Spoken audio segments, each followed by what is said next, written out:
রাজ্য বিধানসভা নির্বাচনের প্রথম দফা ঠিক ৮ দিন বাকি, আর তার আগে দিকে দিকে কেন্দ্রীয় বাহিনীর রুটমার্চ শুরু হয়েছে। টালিগঞ্জের ছবি আপনাদের দেখাবো, যেখানে কেন্দ্রীয় বাহিনী টহল দিচ্ছে।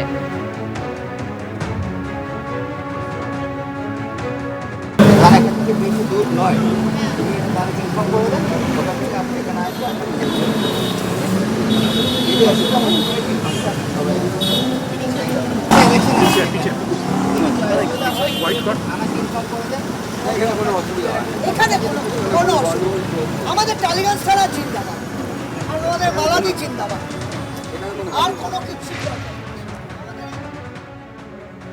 ভোটের মুখে কলকাতায় এবার গাড়ি ভর্তি, টাকা ভর্তি গাড়ির হদিশ মিলল। দু জায়গা থেকে টাকা ভর্তি গাড়ির হদিশ পাওয়া গিয়েছে, যেখানে শেক্সপিয়ার সরণি আর অন্যদিকে বটতলায় নাকা চেকিং চলছিল, যেখানে গাড়িতে উদ্ধার হচ্ছে বান্ডেল বান্ডেল নোট।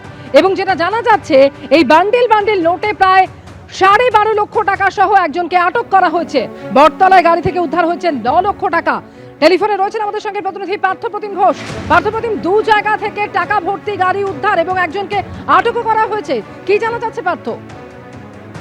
দেখো, বিভিন্ন জায়গা থেকে কিন্তু এই যে এসএসটি যে স্ট্যাটিক সার্ভিলেন্স টিমের নাকা চলছে এবং সেখান থেকে কিন্তু এইরকম টাকা উদ্ধারের ঘটনা ঘটছে, এবং যে ক্ষেত্রে কিন্তু যেটা মনে করা হচ্ছে ভোটের মুখে এইরকম লক্ষ লক্ষ টাকা, যার কোনো হিসাব অনেকে দিতে পারছেন না, সেটা কি জন্য কলকাতা শহরে আসছে সেটা নিয়ে কিন্তু ইতিমধ্যে কিন্তু গোটা বিষয়টা খতিয়ে দেখার কাজ শুরু হয়েছে।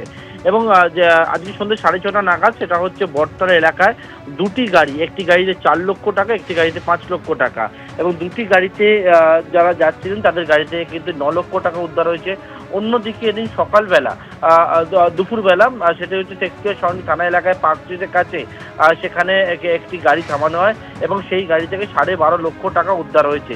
এর পাশাপাশি কিন্তু আরও বিভিন্ন যে জায়গা রয়েছে সেই জায়গা থেকেও এই টাকা উদ্ধারের ঘটনা সেটা কিন্তু ঘটেছে। এবং ইতিমধ্যে কিন্তু যে বিষয়টা জানা যাচ্ছে পুলিশ সূত্র মারফত, সেটি হচ্ছে শহরের বিভিন্ন যে প্রান্ত রয়েছে সেই প্রান্তে কিন্তু ইতিমধ্যে যে তল্লাশি অভিযান, সেই তল্লাশি অভিযান চলছে এবং সেখান থেকেই যে স্ট্যাটিক নাকা পয়েন্টগুলো রয়েছে সেখান থেকে কিন্তু এইরকম লক্ষ লক্ষ টাকা, সেই টাকা উদ্ধার হচ্ছে, বাজেয়াপ্ত হচ্ছে, এবং একাধিকের বিরুদ্ধে আইনগত যে পদক্ষেপ সেই পদক্ষেপও গ্রহণ করা হচ্ছে পুলিশের তরফ থেকে।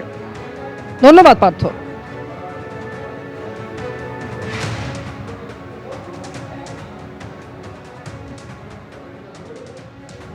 মমতা বন্দ্যোপাধ্যায় নববর্ষের শুভেচ্ছায় লাগলো রাজনীতির আঁচ।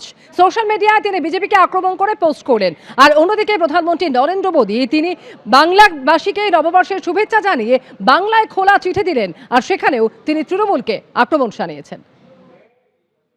গঙ্গা স্নান থেকে মন্দিরে পুজো, দোকানে দোকানে হালখাতা, বাঙালির পয়লা বৈশাখের এটা চেনা ছবি। কিন্তু ভোটের মুখে পয়লা বৈশাখের দিনও বাদ গেল না রাজনীতি। প্রধানমন্ত্রী নরেন্দ্র মোদী থেকে মুখ্যমন্ত্রী মমতা বন্দ্যোপাধ্যায়, কেন্দ্রীয় স্বরাষ্ট্রমন্ত্রী অমিত শাহ থেকে তৃণমূলের সর্বভারতীয় সাধারণ সম্পাদক অভিষেক বন্দ্যোপাধ্যায় শোভাযাত্রা করলেন শুভেন্দু অধিকারী। সমাজ মাধ্যমে পোস্ট করে শুভেচ্ছা জানালেন, সঙ্গে চলল রাজনৈতিক আক্রমণও। বুধবার রাজ্যবাসীকে নববর্ষের শুভেচ্ছা জানিয়ে পোস্ট করে একটি ভিডিও দেন মমতা বন্দ্যোপাধ্যায়। সেখানে বিজেপি থেকে নির্বাচন কমিশনকে কড়া আক্রমণ করেন। দিল্লির জমিদাররা অনেক অত্যাচার করছে, ভোট কাটছে, অনধিকার প্রয়োগ করছে, এবং বিজেপি ভ্যানিশ ওয়াশিং মেশিন সব এজেন্সি দিয়ে বাংলার উপর জুলুম অত্যাচার করছে। এই অত্যাচারের বদলা নিন। আপনাদের কাছে অনুরোধ, আপনার একটা ভোট দয়া করে দিন। নববর্ষের শুভেচ্ছা জানিয়ে পশ্চিমবঙ্গবাসীকে খোলা চিঠি লিখেছেন নরেন্দ্র মোদী। সেখানে তৃণমূলকে আক্রমণ করে প্রধানমন্ত্রী লিখেছেন, বিগত 15 বছর ধরে পশ্চিমবঙ্গবাসী অপশাসন, বিশৃঙ্খলা, দুর্নীতির শিকার, যা সাধারণ মানুষের মৌলিক অধিকার, সম্মান, পশ্চিমবঙ্গের সংস্কৃতির ওপর চরম আঘাত হেনেছে। বর্তমান রাজ্য সরকার যে ভয়ের পরিবেশ তৈরি করেছে, তার ফলে মা বোনদের নিরাপত্তা, যুব সমাজের কর্মসংস্থান, গরিব মানুষের অধিকার থেকে পশ্চিমবঙ্গবাসী আজ বঞ্চিত। নববর্ষে পোস্ট করা ভিডিওয়ে এদিন এসআইআর এর নাম বাদ যাওয়া নিয়েও সরব হন তৃণমূল নেত্রী। যাদের ভোট বাদ গেছে, যারা আত্মহত্যা করছে এসআইআরের জন্য, তাদের জন্য আমার মন কাঁদছে। আমি জানি একটা পরিবারে 4 জন ভোট দেবে, একজন ভোট দিতে পারবে না, সেটা কেউই মেনে নিতে পারে না। তাই আসুন, আমরা দাঙ্গা নয়, রক্ত নয়, সন্ত্রাস নয়, অত্যাচার নয়, ওরা অনেক চমকাচ্ছে দিল্লি থেকে, কোনো চমকানি নয়। আসুন আমরা নতুন ভোট নিয়ে আসি।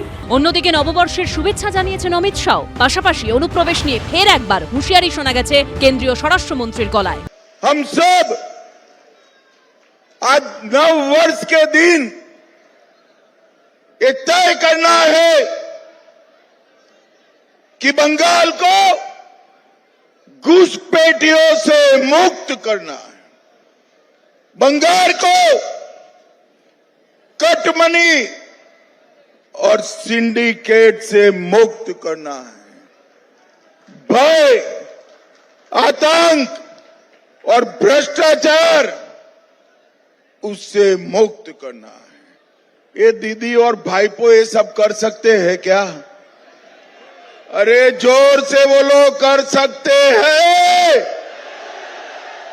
ये केवल और केवल नरेंद्र मोदी जी के नेतृत्व में भारतीय जनता পার্টি कर सकती है। নববর্ষের শুভেচ্ছা জানিয়ে পোস্ট করেছেন অভিষেক বন্দ্যোপাধ্যায়। তার অভিযোগ, আজ বাংলাকে দুর্বল করার জন্য অপচেষ্টা চালানো হচ্ছে, বাংলাকে কলঙ্কিত করার এর মেরুদণ্ড ভেঙে দেওয়ার চেষ্টা চলছে। এরপরে তিনি লিখেছেন, পশ্চিমবঙ্গকে ম্লান করতে চায় এমন সমস্ত শক্তিকে পরাস্ত করেছে বাংলার অপরাজেয় মনোবল।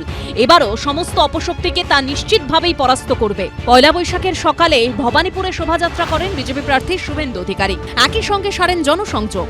পাবলিক প্রস্তুত, সব পদ্ম ফুলে বোতাম টিপ।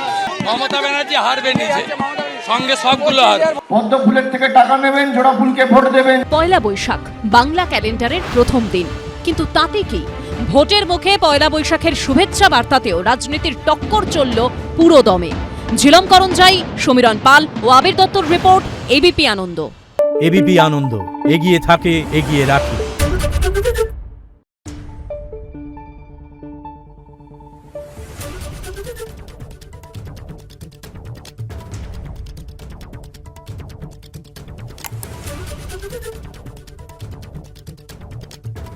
Thank you.